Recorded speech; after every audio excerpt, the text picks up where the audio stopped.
Good evening, everyone, and welcome to this event, which I'm delighted to welcome you to on behalf of the Stanley Burton Centre for Holocaust and Genocide Studies at the University of Leicester. So my name is Paul Moore. I'm one of the directors of this centre, and it's a great pleasure to again collaborate with two very fine institutions, the Wiener Holocaust Library in London and our friends at the Institute for the History of the German Jews in Hamburg. This is, I believe, the third time we've collaborated together on one of these events, and it's particularly gratifying, particularly important, I think, to work together, not only across borders, but between city and provinces to mark this important occasion. So this is an event for Holocaust Memorial Day under the theme of this year's Holocaust Memorial Day for a Better Future. I won't spend too long introducing things. I'll hand over very shortly to my colleague to introduce the individual speakers, but just to very briefly set out how things will work tonight. So the title for today's event is "Where is My Grandfather? A Family History of the Holocaust in Hungary." And the first 20 to 30 minutes will be comprised of a conversation between two of our speakers. And that's very much focused on the personal story, a family history of the Holocaust. And very often we find with these events, one is served up one or the other. One either gets sort of a historical lecture, or one hears very importantly from a survivor or an individual account, and we thought it was important to try to bring you both today. So we'll begin, as I say, with the personal discussion, conversation, and then we'll move to a talk from Tim Cole, Professor Tim Cole, who'll in a sense have helped us sort of contextualize what we've heard already from the first two speakers. So zoom out and talk about what that story might be able to tell us about the Hungarian experience of the Holocaust and Holocaust history more generally. And so just in terms of the sort of practical housekeeping matters, if you like, so this event is being recorded, and I'm reliably informed, I don't understand the technology of this myself, but I'm reliably informed that people asking questions will not appear on screen. They will not be recorded themselves. It's just ourselves leading this event that will be visible. So if that reassures, just to make that clear right at the beginning. So as I said, we'll have essentially two talks to comprise the main body of the event. There will be time for questions afterwards, however. So what I would ask people do is that they type their questions in, or indeed their comments, into the chat function on Zoom, and those will then be they will then form the basis for that Q&A discussion afterwards. But I'll hand over then, without further ado, to my dear friend and colleague Kim Wunschmann, the director of the Institute for the History of the German Jews, and she will introduce tonight's speakers for us. So over to you, Kim. Thank you very much, Paul, and very good evening. Guten Abend from Hamburg. As you heard, my name is Kim Wunschmann. I'm the director of the Institute for the History of the German Jews here in Hamburg, and I extend a very warm welcome to you all. Thank you for joining us for this very special event marking Holocaust Memorial Day, which this year, as we've just heard from Paul, stands under the theme for a better future. We remember the victims, we honor the survivors who inspire us to stand up for this mission, to carry it into the future, especially as we are witnessing an alarming rise of anti-Semitism around the globe and are urgently called upon to defend democracy, human rights, and our free and diverse societies. This year, as we've already heard, we remember the 80th anniversary of the liberation of Auschwitz, the largest, the Nazi concentration camps. And we also remember the liberation of the Budapest ghetto in January 1945, and with it, the Holocaust in Hungary. 1 in 10 Holocaust victims came from Hungary within its borders at the time, and over 500,000 of Hungarian Jews were murdered by the Nazis and their allies. Together with our partners in Hungary, Slovakia, and Romania, the Institute for the History of the German Jews conducts a research and remembrance project on the deportation of the Hungarian Jews. It was mostly via Auschwitz as the hub for the forced labor deployment of prisoners in the German war industry that tens of thousands of Hungarian Jews were deported to camps in northern Germany, the region in which our institute is situated. What we found is that 80 years after the Holocaust in Hungary, we are still confronted with gaps in our historical understanding of the violent events. The fates of tens of thousands of these Jewish deportees remain unknown. And this uncertainty troubles many surviving families. As we become the generations who carry forward the legacy of the witnesses and remember those who were murdered, we see that more and more descendants embark on the quest to reconstruct their family histories of the Holocaust. And on her mission to find out what happened to her grandfather, the Budapest-based writer and journalist Judith Karpati reached out to us. And with the help of our dear colleague historian Louis Werner, she was able to find new traces to reconstruct her grandfather's fate. The Nazis deported Laszlo Schechter from Hungary in 1944 and deployed him for forced labor in camps in northern Germany, where he perished. We are extremely grateful to Judith that she agreed to speak about her mission to find out what happened to her grandfather, a mission that is oriented towards the future, to again pick up this year's theme for Holocaust Memorial Day. Judith will reflect on the importance of history for her own family, as well as for society at large. And we will first hear her in conversation, and then Professor Tim Cole will contextualize this family story within a broader history of the Holocaust. And I would like to quickly introduce each of the three speakers. Judith Karpati studied international relations at the Hebrew University of Jerusalem, and she later worked as a PR expert on various corporations, including the largest Hungarian film distributor. For the past 18 years, she's been a freelance PR specialist, broadcaster, and writer. She's a columnist for Maiga Narancs, Hungary's leading socio-political cultural weekly, known for pioneering gonzo journalism. And for the past 2 years, she's been researching the life stories of her ancestors to be published in a forthcoming book. In her investigation of her grandfather's fate, she has published parts of her findings on her personal story, combined with exchanges on the history of the Holocaust that she had with survivors, historians, archivists, and other experts in many European countries. Louis Werner studied history here at the University of Hamburg, and as a historian and activist, he deals with the history and the remembrance of Nazism and forced labor in northern Germany. In 2017, Louis co-founded the initiative Dessauer Ufer, which campaigns for preserving and for turning into a memorial site the Lagerhaus G, the site of one of Neuengamme's largest subcamps here in the city of Hamburg. Louis also works as a guide in the Neuengamme concentration camp memorial. And as a historian, he contributes to our EU-funded transnational project entitled Digital Commemoration and Research Infrastructure, the Holocaust in Hungary 80 years later. Louis researches deportees from Hungary to Neuengamme concentration camp and to its subcamps. And in the process, he also came across the story of Laszlo Schechter, Judith's grandfather. Tim Cole is professor of social history at the University of Bristol in the UK. His research ranges across social, cultural, environmental, and landscape histories, with a particular interest in the Holocaust and its memory.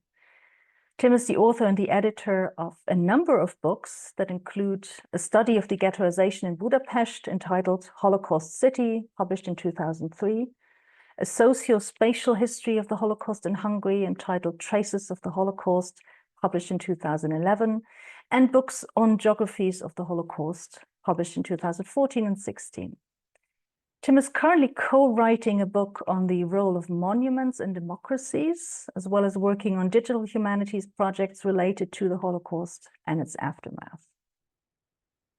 And now it's my great pleasure to hand over to you, Judith and Louis. We are very much looking forward to your conversation. Yeah, thank you for your introduction, and thank you, Judith, for being here. I think we will right start. And Judith also brought some pictures with her, so I will share this presentation with you all so that you can see the pictures that Judith brought with her. And I will dive right in and ask you, because it's called "Where's My Grandfather?" and you researched the history of your father, Istvan Schechter, and grandfather Laszlo Schechter, from whom you also brought pictures. And maybe you can start by telling us who your grandfather was and what happened to him. So welcome everyone, and thank you for joining us today. First of all, let me say that because of the Holocaust, my father and my grandfather had never chance to know each other. And because of that, I had no grandfather. I never had a grandfather. Mm-hmm. So in this picture, you can see my grandfather, the child with his 4 siblings. But the next picture. Yeah, you also brought a picture of your grandfather and your grandmother. Can you tell us when they got married? So during the war, in 1942, my paternal grandparents, Clara Grünberg and László Schechter, got married in Budapest. Shortly after their wedding, my grandfather was taken away to labor service. Mm-hmm. I think we maybe later we'll hear something more about the labor service from Tim Cole, because it's a rather unique institution in the Hungarian Holocaust. What can you tell us about? And I think you also brought some photos of your grandfather Laszlo Schechter in the labor service. Yes, you're right. That was really a unique institution of the Hungarian Holocaust. It was a specialty. A kind of forced service without weapons. And the cause of that called often army of shovels. And the picture before that, yes, you can see my grandfather with a shovel. Illustrated this kind of thing. So during the years of the labor service, my grandfather could visit a few times with my grandmother. And when my grandmother became pregnant, she could convince him to keep the baby. And the relatives and the friends said that there is no time for babies, but my grandmother was very determined, and thanks to her persistence, my father was born. And so today I'm here with all of you. And this was before the German occupation? Yes, that's before. Shortly after the wedding, my grandfather went to Sárospatak, and in 1943 at Kolozsvár, and other places I don't know, but he went several places under this. You also brought a photo of your father, Istvan Schechter, in March 1944, which is the month the German army invaded Hungary. This is a very sad photo to me, because my father was born in January 12th, 1944, and I know that it's about March because of the baby is able to lift his head, so it's approximately 3 months old. He's approximately 3 months old in this picture, and we know the facts that in March 19, the Nazi Germany occupied Hungary. So that framed that picture. That happy picture. And maybe that picture sent my grandmother to my grandfather to the labor service just to introduce that this is your boy. Because at this time your grandfather was still in the labor service and your family was living in Budapest. But you also told me that it then changed. Your grandfather didn't. Yes, that changed because my grandfather was escaped from the labor service in November to see his baby boy. And at that time, the Arrow Cross, the Hungarian Nazis, took full power, and they manhunt the Jews in Budapest between 15 to 60 who was still able to work.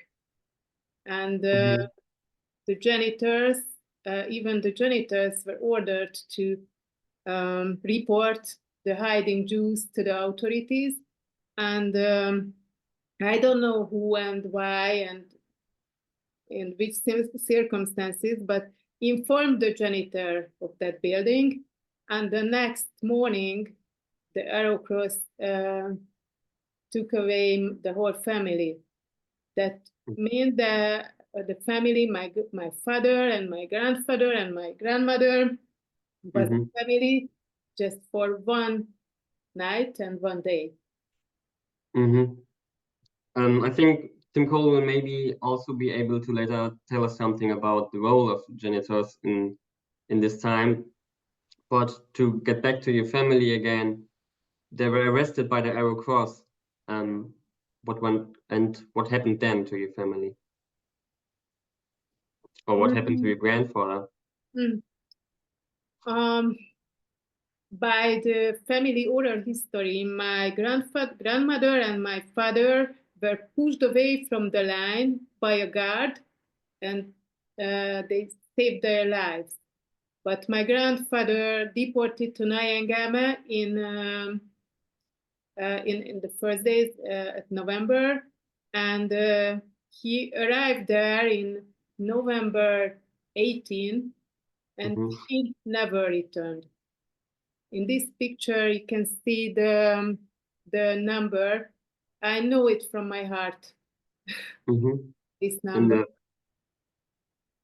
The number on the right side. I have no grandfather, but I have a number. This 65550.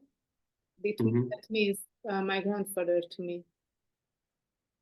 So he never returned, and he never saw his son again, and he never knew that his son and his wife survived the Holocaust, and his son had children, and one of his grandchildren would one day retrace his footsteps and will tell his story to the world. Yeah, I think we probably could talk about the history of your grandfather alone for like an hour or more. But I'm also interested in your father, because even though he was an infant, he did survive the Holocaust. So you're not only the granddaughter of a Holocaust victim, but also the daughter of a Holocaust survivor. Can you maybe tell us something about the life of your father István Schechter after the Second World War? My grandmother and my father lived in Budapest after the World War. Maybe you remember my grandmother's face before the World War, and you can see here. And in the wall, that little picture, this is my grandfather. So what happened after the World War? They lived in Budapest, and however, the Nazis were gone, but the anti-Semitism stayed. And my father wrote a book, and I found a short story when my my father went in a public restroom as a child, and there were two older boys. And my father heard they say, "Let's cross our streams when we pee, so a Jew dies." So anti-Semitism stayed a part of his life. Yes. And he was still missing his father, Laszlo Schechter. Can you tell us something about that as well? Excuse me? His grandfather, grandfather Laszlo Schechter never came home. How did your family deal with that? Did they know what happened to him? You know, the families who survived the Holocaust mostly just handled their everyday life and didn't want to thinking about what happened. And my father often asked my grandmother that why I haven't daddy, and my grandmother one day met a man, a Holocaust survivor, another Holocaust survivor, and she went to ask her stepmother to a permission to remarry with this man who deported to Don River, and his whole family deported to Auschwitz and lost his mother and other relatives. And this man, my step-grandfather, Kraus Aaron, adopted my father at age 9. And because of the Holocaust, Aaron Kraus changed his name, a much Hungarian-sounded Kárpáti. So my father changed his name at age 9 from István Schechter to István Kárpáti. And here I am, Judit Kárpáti, originally Judit Schechter. So you still carried both these names with you. And as I understand, your father István later did research the fate of his grandfather, of his father Laszlo Schechter. Yeah, yes. When he was at his 40s, started to research and corresponding with historians and researchers, but it was a pre-internet time, and spent for decades until he found the traces, his father, and he learned that his dad been sent to Neuengamme. And I have a memory from my father when my father saw his father's name on an original document in Neuengamme's archive. He just collapsed and had to be taken away in an ambulance, like at the Hollywood movies. Because still was painful. It stayed a painful process for him.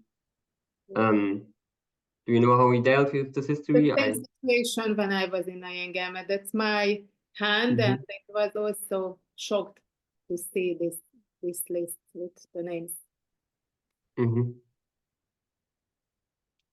You brought also a photo of your father István Schechter from this time. I think he's here on the right-hand side of this photo here. Can you tell us maybe something?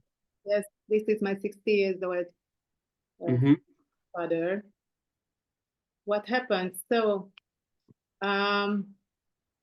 this picture is a ceremony of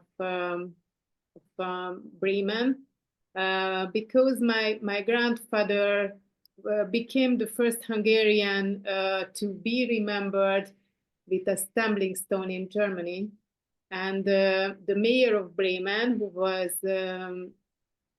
Henning Scharf at that time, organized a very nice ceremony where my mother read the names of the Hungarian victims because my father couldn't do it. Mm-hmm. We know from other Holocaust survivors that they often experience a form of guilt, like survivor's guilt. Can you tell us something about if your father experienced something similar? A month ago, Barbara Yor, who is a filmmaker, but who wrote a book about Bremen's Stolpersteines, it's a stumbling stone, told me a story about my father. My father told her that that he lived with guilt all of his whole life, because he believed that his father came home for him and died because of it. And unfortunately, that guilt herited to me, because I often feel some kind of guilt that I not deserve the safety. That's my feeling about that. And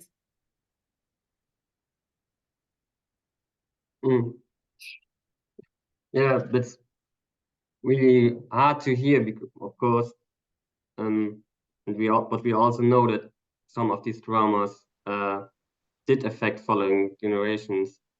So can you maybe share a bit more about your experience and what role this family story played for you? So it was so hard. It was a long way, and for a long time in my young ages and later, I didn't face my father's story and my family story because it was too hard, and I turned my face, my head away from it, and it was also very difficult to see that my father cried when the Holocaust came up in conversations at television and from other articles, and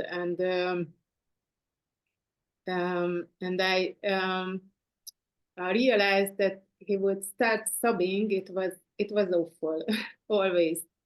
And I have a story that then all of us was in a hospital. We both in the hospital. I was because of the birth of my son, and my father because he was very sick. He had a cancer, and he said when I called from the delivery room that it's almost my newborn son is here. He told me to think of his father and the struggles he went through, and that would make the birth easier. And I think it was both touching and a huge burden to me, because he connected with my newborn son to my grandfather, who I would never meet, and who had been murdered. Yes, I can imagine, and I can't imagine how much of a burden that must have been. And it's also very understandable that at first you didn't want to engage with the family history. But we're here today because at some point that did change, and you began your own research. Can you tell us about what changed? So when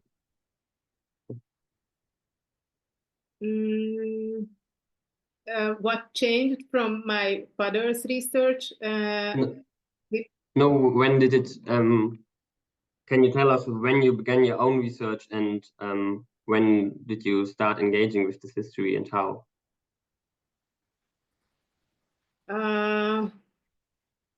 Sorry, I don't understand clearly what you asked me.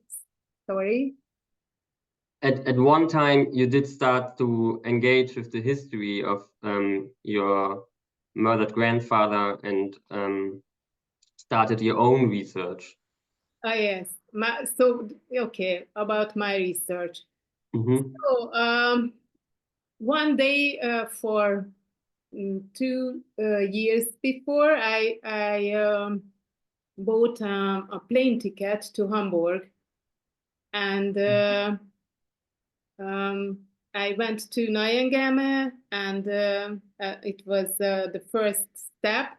And I realized that I want to research the whole story, and I want to know what was the last steps of my grandfather, and and I wanted to know what happened, and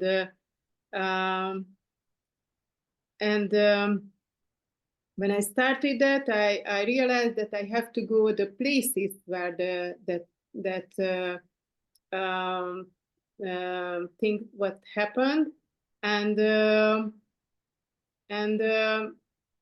it's a kind of method that not researching from behind the desk, but visit the places.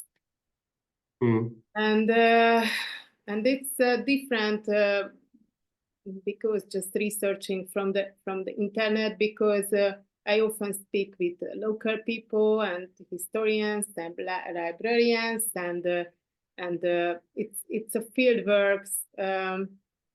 It's full of interviews, and it's totally different than just sitting and researching, and sometimes people talking to other researchers that finding their roots, but it works. And you also publish some of the results you find, and you publish articles, and I think you're collecting also material for books. Yes, and it's not just about my family. It's about other people's families, and related with my grandparent, and because I'm journalist, it's totally different, and I always find new stories, and my favorite. I don't know this word, but the report is my table, and I try to interview the different peoples and different persons, and to write and to paint a whole picture about what happened. And when I write an article, there was a sentence that when I started to research, very soon found a much more beautiful part of the life. This is also how at one point we came in contact. Can you maybe tell us something about how you came in contact with the Hungary project? So it was in Budapest a conference, and I noticed that one of the speakers was a German historian who had a lecture about Neuengamme, because he was the historian, and I was very curious because it was about Neuengamme, and it's not a very well-known camp in Hungary. So I went to the conference, and it was fascinating, and also the lecture was it. And at the end of that lecture, I went up to the historian. I went to introduce me to you, and I told you that I was the granddaughter of a Neuengamme victim, and searching my grandfather's final resting place. So we spoke for a few minutes and exchanged contact details. And a few weeks later, you received a letter with totally new information, which made it more than 90% likely that my grandfather had been deported by the Nazis in the last days of the war to Bergen-Belsen in a wagon, in a cattle wagon. Yeah, yeah. I'm glad that I could give you that information and help you. And I think it's maybe seemingly small encounters like these showed, at least for me, the responsibility and impact that historical research projects like Hungary can have. But on a side note, I think it's also important to note that the information that I could give you was also heavily based on the published memoirs of a survivor. So the work of survivors and descendants, like your father and yourself, is actually something we as historians owe a lot to, which also leads me to maybe my next question. From your point of view, what is the relationship between your form of research and publications and academic research? I think it's a really important thing to me, to connecting with experts as you, because this is a fact-based thing. It's you and your colleagues give me fact-based materials, and my personal stories and traces what I found and I research is connected with this kind of fact-based materials, and this mixture give I think new things to the community and for the other Holocaust not survivors, but the descendants of survivors, and not just for them, but all of the people in this era. I visited Hanna Kral, maybe you know Hanna Kral, the famous Polish reporter last year at November, and who writes in her book about the memoirs of the commander of the Warsaw Ghetto that one Jew is more than 400, and 400 is more than 400,000, and 400,000 is more than 6 million. So that means every individual story is a part of the story of the Holocaust victims, and it's much easier to uncover the fates of those whose name would otherwise fade into oblivion when we as descendants investigate them. So academic knowledge is a background for the personal stories. Yeah, and just to add, this not only shows the value academic research maybe has for the research of descendants, but also again how important the personal research of descendants is to gain a more comprehensive picture of the Holocaust and have actual personal stories.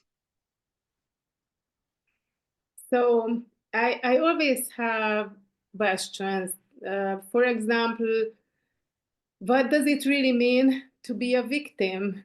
Because just my grandfather was a victim who paid with his life, or after all, the loss might be even greater for those who lost him. Me, my grandmother, my father, the grandchildren, and my son also. So my grandfather's story is not an only story at my family, because not just Nyangama is my story. I have relatives who died in Auschwitz and in Novi Targ and in Belzec and many others. and I have a responsibility to tell these stories and to speaking about that and writing about that because I think the reality today is a message that this can happen again at any time, and the past can repeat itself. Yeah, thank you very much. I think I have nothing to add to that, but I want to thank you again very deeply for sharing your personal family history and also for your, I think, very important work. And thank you again for that. Thank you to be here. Thank you, Louise.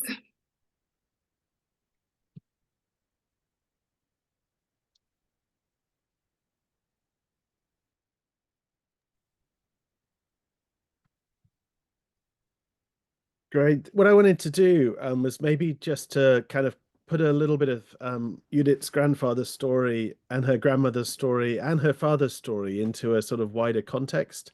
And maybe just to talk really quickly about three things that I think are particularly relevant. First of all, we've already got a sense of this, the gendering of the Holocaust in Hungary. So to say a little bit more about how Hungarian Jewish men and Hungarian Jewish women had such different experiences.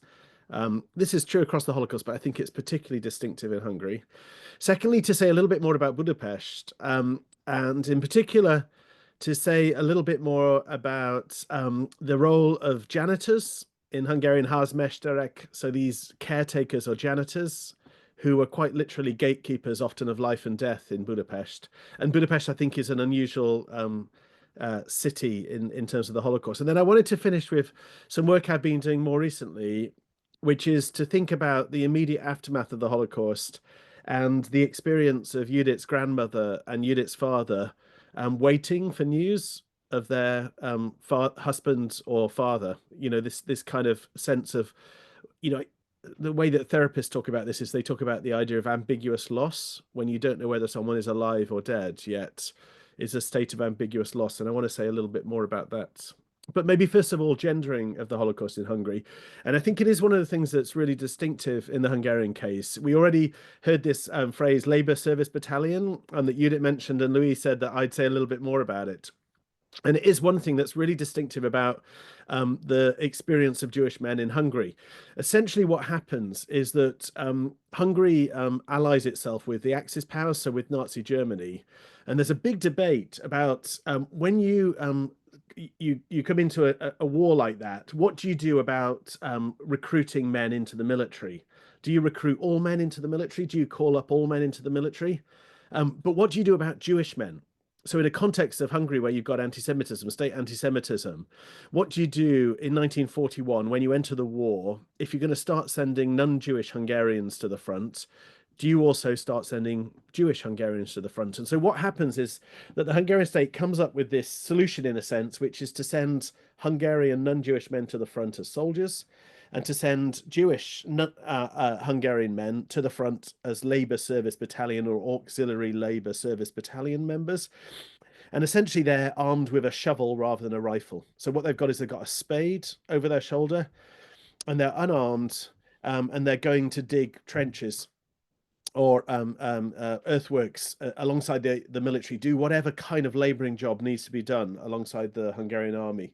And one thing that we know is that there's incredibly high casualty rates amongst Hungarian Jewish men in 1942, and in particular in 1943. January 1943, the Soviets pushed through the Hungarian front line and really decimate the Second Hungarian Army.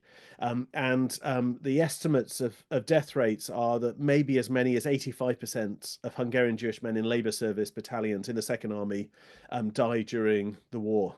And that compares to mortality rates for non-Jews, which are about 65%. So you've got very high mortality of both Jews and non-Jews, but higher in the case of Jews. And this is because of the kind of vulnerability that Jews face, and also because of the kind of treatment they receive within the Hungarian military. And so in 1941, in particular in 42, especially in 1943, Hungarian Jewish men are dying in very large numbers. And Laszlo, in a sense, is fortunate to survive, because most of the men who are in labor service battalion service in this period do not survive. So most Jewish men who are in labor service battalions aren't returning home in 1943, after 1943. Now, the thing that's a bit odd in the Hungarian case is that this all kind of flips in 1944. So if you think about 1941, 42, 43, the thing you don't want to be is a man if you're Jewish. But in 1944, in some ways, you kind of do want to be a man if you're Jewish, because of what happens in 1944, which is that the Germans occupy Hungary in March 1944. It's an odd occupation because it's the occupation of an ally. But it's the occupation of an increasingly reluctant ally. And so Germany occupies Hungary. And what you start to get is the implementation of a whole series of anti-Jewish measures. Jews are marked with a star. They're placed into ghettos. And crucially, you get the beginnings of deportations. And most of those deportations are to Auschwitz. And the thing that's very striking, I think, about the Hungarian context of the Holocaust is how quickly it takes place. So it's just 56 days between the German occupation and the first deportations. And then it's only 56 days between the first deportations and the last deportations. And during that period, about 430,000 Hungarian Jews are deported from Hungary. And they're sent, most of them, to Auschwitz, where the vast majority are murdered on their arrival.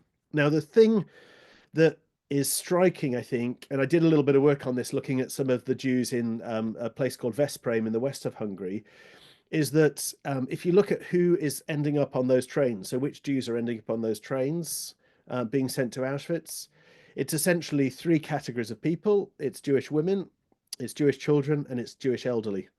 Because all of the men, the young men, adult men, are in labor service battalions. Originally, when labor service battalions are set up in 1941, it's Jewish men who are in their 20s and 30s and very young 40s who are called up. In 1944, it's increased to be anyone who's 18 plus, all the way up to late 40s. And so you get essentially an entire cohort of Jewish men who are put into labor battalions rather than put into deportations to Auschwitz. And so in 1944, if you're a Jew and you live outside of Budapest, it's worse to be a woman than it is to be a man. Like, there's higher survival rates from men than there are from women. But there's another exception, which is Budapest, because everything changes in Budapest in July 1944. So the way that the deportations operate in Hungary is essentially it's done on a kind of zonal system. So starting in the kind of peripheries of Hungary, in the former border areas up in the north or in the south, and then gradually coming through central Hungary to the west, with the idea that the deportations will last take place from Budapest. Scheduled for July 1944, about 200,000 Jews may be living in Budapest at this point of the war, a little bit less than 200,000 Jews. But the deportations are halted by the Hungarian Regent Admiral Horthy, I think in large part because of pressure that is coming underneath from the allies, Western allies, and also from neutral legations. You know, it's interesting, if you look in the Foreign Office documents in Budapest in the archives, you see a lot of stuff coming through. They're really conscious of what the Swedes and the Swiss are saying. I think at this point in the war, this is July 44, it's after D-Day, people are really starting to think about the end of the war, and they know which way the war is going to end. And so as a result of that, what Horthy does is he stops the deportations in Budapest. And so unusually in Budapest, Jews in the main survive. Not entirely, I'll say a little bit more about that in a moment. But in a sense, at that point in the war, it's better to be a Jewish woman than a Jewish man. So it's better to be Judith's grandmother in Budapest in the autumn of 1944 than to be Judith's grandfather, because men are still serving in labor battalions. And as Judith's story shows, what often happens is that men are no longer serving within Hungary, or on the Eastern Front. The Eastern Front is pushed by this point. You know, July 1944, the Soviets have already liberated Majdanek, and they're pushing increasingly westwards. And so what you have is that, in a sense, the Germans are mobilizing Jewish labor, male labor, in particular within the last camps that are existing. And Neuengamme is a classic camp of this outside of Hamburg. It's a camp that's originally created largely to make bricks, to build the Führer city of Hamburg. It's got a huge brick factory in the camp. And this is where Jewish labor is being deployed at this late stage of the war. Or in the increasing chaos, right at the very end of the war, in a sense, Bergen-Belsen becomes the only place where Jewish labor is being deployed. It's not being utilized. It's a place where people are being taken simply to die. So you've got this really odd sense of Hungary. It's almost, I think, a story in three acts, where in 1942-43, it's Jewish men who are being targeted as Labour battalion servicemen. In 44, with the deportations, it's Jewish women, children, and the elderly from everywhere else in Hungary who are being deported. And in large part, I think Hungary sees them as useless. It sees them as having no labour value. It's hanging on to its men. It's pulling men out of ghettos because it sees some value to labour. And then right at the end of the war in 44, it's back in Budapest to actually, there's a higher survival rate amongst Jewish women than Jewish men. And I'll say a little bit more about that at the end. And so I think gender is really critical to understand the Holocaust in Hungary. In a sense, Judith's story is a fairly typical story. If she told me I had a grandfather and a grandmother in Budapest, one of them survived, who would you say it is? I'd say it's the grandmother who survives, because she's in Budapest and the deportations are halted and she's a woman who's not been called up for labour. I'd say I think it's probably your grandfather who died. And so Judith's story is a fairly typical story in many ways of the way that the Holocaust in Hungary targets men and women at different times in different ways. And I think a lot of that boils down to ideas of value, of labour value. There's a sense of whose Jewish body is valuable for who at what time. Jewish men's bodies are seen as valuable by the Hungarian state. Right at the very end of the war, there is some mobilization of Jewish women for Budapest, but some Jewish women are seen of value by the German state, 16, 17, 18, 19, 20-year-olds who are moved into the labor camp system out of Auschwitz. But actually what you find is in a sense, no one cares about the children and the elderly, that they're of no value to the Hungarians who deport them, and they're of no value to the Germans who murder them in the gas chambers of Auschwitz. But the gendering of the Holocaust is really critical, I think, for the whole story of the Holocaust, but it's particularly critical in the case of Hungary. Second, let me just say quickly a little bit about Budapest, because Budapest is, again, this really odd city, in part because deportations are halted. And so Jews actually survive in Budapest up until liberation by the Soviets in the middle of January 1945. But another odd thing about Budapest is that Jews live in a very unusual ghetto. So when we think of ghettos, and ghettos are implemented across Eastern Europe, not in Western Europe, but across Eastern Europe, in most places, Jews are placed into ghettos. And in Hungary, they're placed into ghettos. Traditionally, a ghetto is a part of a city which is fenced or walled off, and Jews are crowded in there prior to deportation. So that's what happens across Hungary, in towns and cities across Hungary. But in Budapest in the summer of 1944, what actually happens there is that Jews are placed into apartment buildings, about 2,000 apartment buildings spread all the way across the city that are marked with a big yellow star just outside the door. So they're called yellow star houses. Sárga csillagos házak is the name that's used for these in kind of common parlance. And the thing that I think is particularly interesting, and you didn't mention this, is that in the houses, one thing that the Hungarian authorities permit is they permit non-Jewish tenants to stay living in their apartment within the house. And so they're all actually mixed houses. The vast majority of them are mixed houses where Jews and non-Jews are living alongside each other. But particularly important is the man or woman who lives by the gate and is the caretaker of the house. If you've been to Budapest, you'll know that most people live in large apartment buildings, and particularly in the older parts of the city, in the central districts of Pest.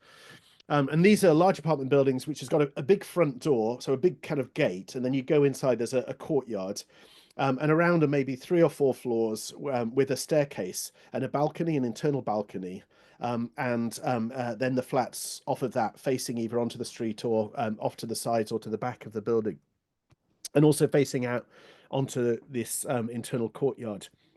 Now, what the guy or woman who owns the building does is they employ someone to live in a tiny flat by the gate to do a few things. So to clean the staircases, just to make sure that there's order in the building, because they own the building. The guy or woman who owns the building want to make sure that things are working okay, and crucially to open the gate.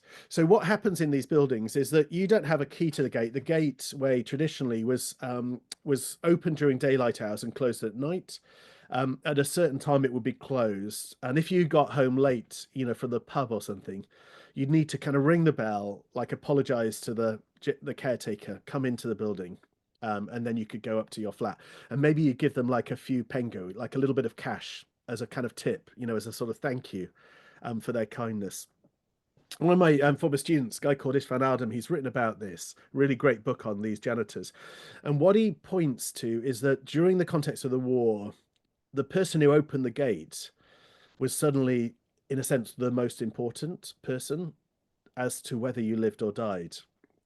And this happened in all sorts of ways. In Budapest, there's actually a curfew, so Jews can go out from these buildings in the city to go and say, go to the market to shop. The caretaker decides whether they inform if you come back after the curfew or not.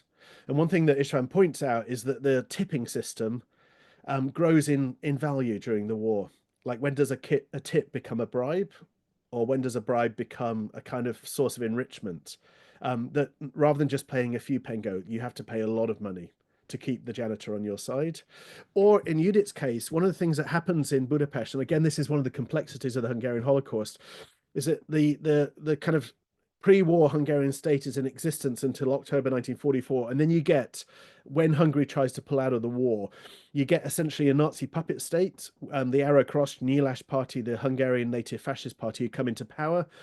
And one of the things that happens there is you get these raids on these Yellow Star buildings.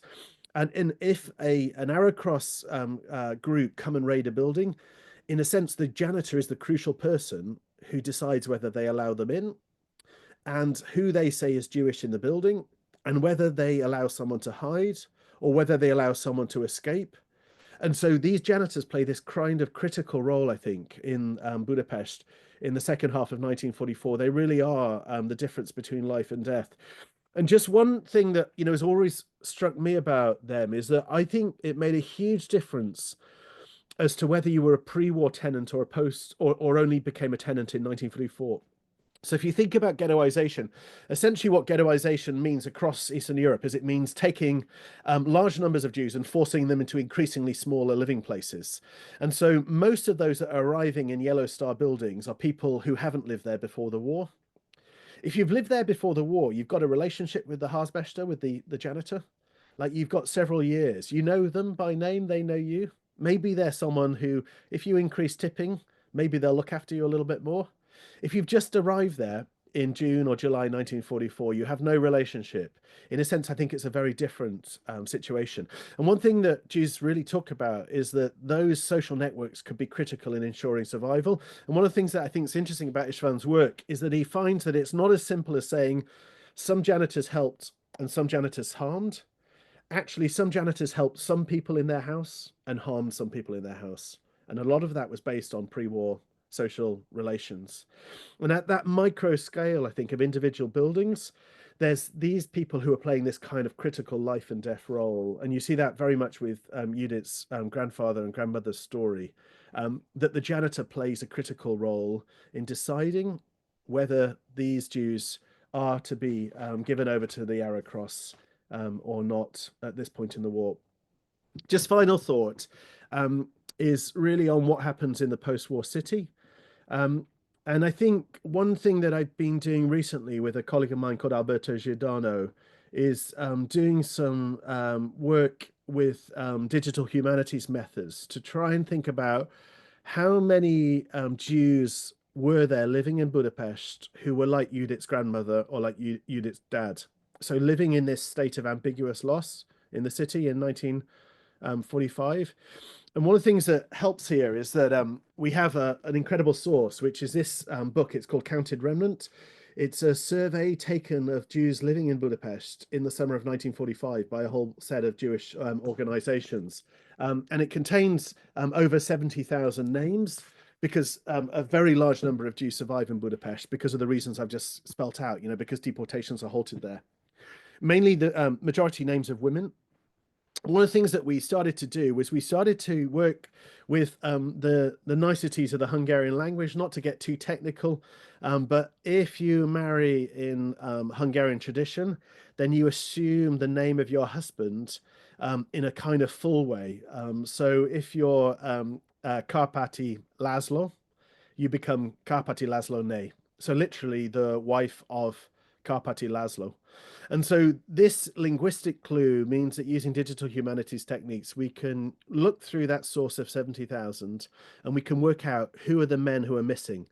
who aren't officially the dead husbands of widows, but nor are they present in the city, but are what we term ghost husbands. They're these kind of men who are neither dead nor alive. They're somewhere between a survivor and a victim in the summer of 1945. What's extraordinary is we found 13,000 of them in this collection of 70,000, that most married women in Budapest who weren't a widow were living not knowing if their husband was alive or dead. They lived in this ambiguous state. And maybe I just finished with two examples of that. You know, Louise talked about the kind of way that I think, as we think about the big history, the kind of broader context, I think it's also critical to pull that down to a local level. There's a guy called Laszlo Mandel who gives a testimony to the Visual History Archive, Shoah Foundation Archive, and he talks about in 1948, he goes to the railway station, the main railway station, the Eastern Railway Station in Budapest, with his mum, and they're going in 1948 to meet his dad. And he hasn't seen his dad for 7 years. They finally found out that his dad's alive, and he's brought back to Budapest. And he talks about being so embarrassed because he doesn't recognize him. And he has to ask his mum who his dad is, because everyone looks the same, because he hasn't seen him for 7 years. And he talks about how his dad returns as a stranger, like a total stranger to him. And that period from 45 to 48 is a period of ambiguous loss for that family. It's a family where the father does come back, but in most of these cases, the father doesn't. And I was really struck by a guy called George Mock. He gives a testimony to VHA, to the Shoah Foundation as well. And he talks about, like, he has this moment in his testimony, he tells the story of his father, and he says, you know, my father never came back from the Labour Battalion service, and we never found out what happened to him. And then he has this moment in the testimony where he says, you know, it's funny, I have this memory of being a kid in 1945, 46, and just hanging around by the apartment door, so by the big main gate out onto the street in the apartment. And I've always wondered, like, why did I spend so much time just kind of waiting by the door? And he said, I think the thing that I was waiting for was I was waiting for my father. Like, I was just waiting there, hoping that someone would come through the door, and that would be my father coming back from Labour Service Battalion. But his father never came back. His father was in the same situation as Judith. Is one of these boys, these many boys or girls, kids in Budapest in 45, in 46, in 47, who find themselves waiting by the main entrance door for a father who never returns because of the gendered nature of the Holocaust in Hungary. So maybe that just gives a little bit of context, situates Judith's story. In some ways, I think Judith's story is surprisingly typical.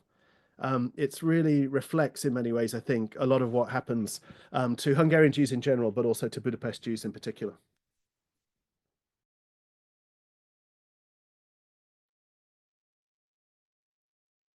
Thanks. Thank you, Tim. Well, I have the difficult duty to wrap up our event and, of course, to thank everyone. My name is Christine Schmidt. I'm the Deputy Director and Head of Research at the Wiener Holocaust Library. And on behalf of the library and our partners, the Stanley Burton Centre and the Institute for the History of the German Jews, I'd like to especially thank Judith Karpati and Louis Werner for their fascinating conversation about your poignant family history and the journey of research that you've both taken together, and also to Tim Cole for contextualizing the discussion and helping us think through the connections between different ways of knowing the past, in particular with regard to these distinctive aspects of the Holocaust in Hungary. I think Judith's story really demonstrates how the history of the Holocaust is not totally in the past, and in many ways is ongoing, especially for those who are even still trying to recover information about what exactly happened to their relatives, as well as these longer term repercussions of the history on their families' lives. So I wanted to thank you very much for sharing this and for being the core of our event together. And of course, I wanted to thank everyone for attending tonight and for joining us in this special event. We didn't have very many questions coming into the chat, but we did have a comment that I will share with Judith after the event, a very particular comment about someone's family history as well. So, and there are some thanks coming in now as well. So thank you again to everyone. I'll leave this open just because I think some comments are coming in to me now, and then I will record these and send these on to our speakers. So thank you again, everyone, and have a good evening.